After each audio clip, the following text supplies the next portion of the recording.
May 1 month na, 1 month and 1 week since na layoff ako sa work ko.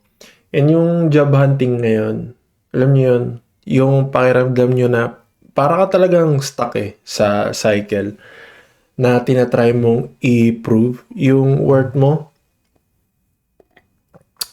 to hiring managers, recruiters, even sa sarili mo. Pero nagre-reflect ako ngayong Friday na to. Naglaan muna ako ng time, reflect muna ako. And na-realize ko na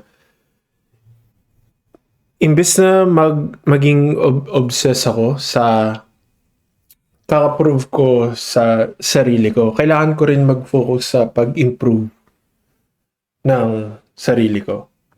And yun yung shift na talagang nakakatulong sa akin na, alam niyo yun, magkaroon ng energy.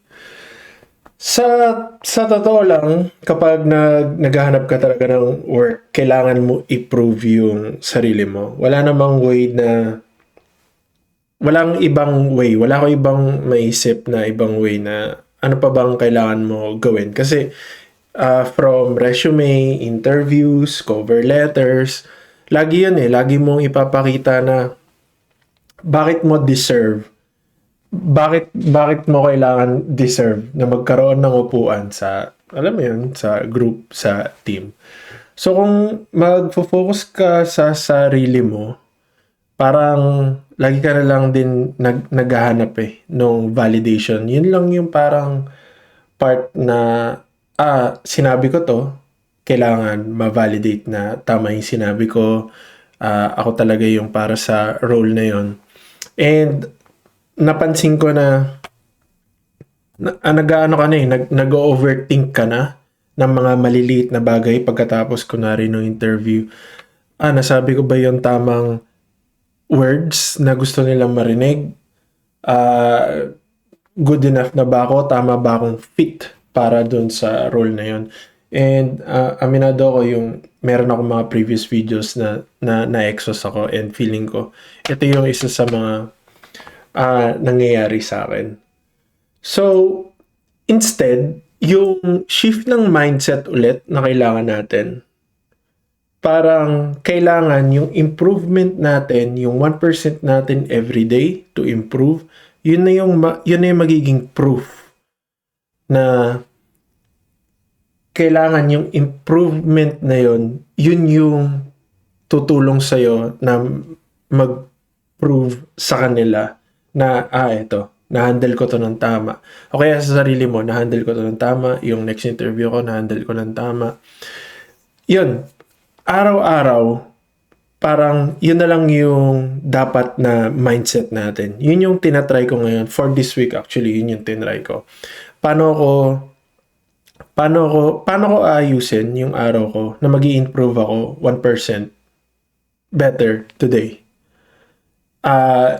Yun ba yung pag-aayos ko ng resume ko, portfolio ko? Nag-reach out ba ako to one more or 2 or 3 connections sa LinkedIn, and then yung nagre-reflect ako nung mga mali ko nung mga past interviews ko, may mga job interviews akong hindi na sila nag-continue sa akin sa next stage. Yun yung mga kailangan mong isipin. Kasi yung improvement para sa akin, internal yun Ikaw na lang yung tutulong din sa sarili mo, and yun yung something na nakokontrol natin. Yun yung something na kahit na anong mangyari, ano yung maging decision, na nagawa mo ng tama, nag-improve ka dun sa past na mali mo, and then yun yung nagmamatter. Yes, nagpe-prepare pa rin ako sa interviews ko. Kailangan kailangan ko pa rin mag-update ng CV. Yung update ko last video I think naka 15 edits na ako, and hindi ako napapagod. Sinusubukan ko pa rin gawin yung resume or CV ko na talagang targeted dun sa role na gusto ko. And nakikita ko yon as, signs of improvements natin. Hindi siya yung desperate act na, of course, naghahanap ka pa rin ng work. Pero hindi siya yung something na, alam niyo, yung energy na pumupunta sa'yo, papunta sa'yo, hindi siya yung desperate attempt na meron kang pinuprove na something. Kasi, meron nandun na yun. So, kung nasa job hunt pa rin kayo ngayon, same, pareho tayo nasa job, nakakapagod siya. Again, ito na talaga yung pumalit sa 9 to 5 job natin. Pero gusto ko lang sabihin sa inyo na hindi lang tayo nag-chase ng bagong role, bagong job, yung something na talagang magiging proud tayo. Nagiging tayo yung person na, alam niyo yun, once na matanggap, tayo yung magta-thrive dun sa job na yun. Kasi nagawa mo na lahat nagawa mo lahat ng improvement. So, ang takeaway ko lang ngayon, sana sa inyo rin, sa video na to, takeaway ko lang sa sarili ko lang din ngayon is yung mag-focus everyday na yung proof na linagay ko sa piece of paper, yun na rin yung proof na nag-improve ako as I go up sa mga roles na to. Then yung future employer mo, yung future employer natin, hindi sila talaga maghahanap ng perfect na CV.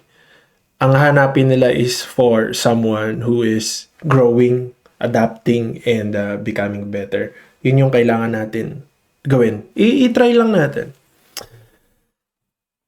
Kung nasa same spot kayo and umabot kayo dito sa dulo ng video na to, again, pwede kayo mag-iwan ng comments sa baba kung ano yung fino-focus nyo and ano yung tinatry nyo improve today, this week. And kung nasa gitna kayo ng job hunt, guys, pareho lang tayo. Keep going. We're getting there. Next chapter is out there somewhere.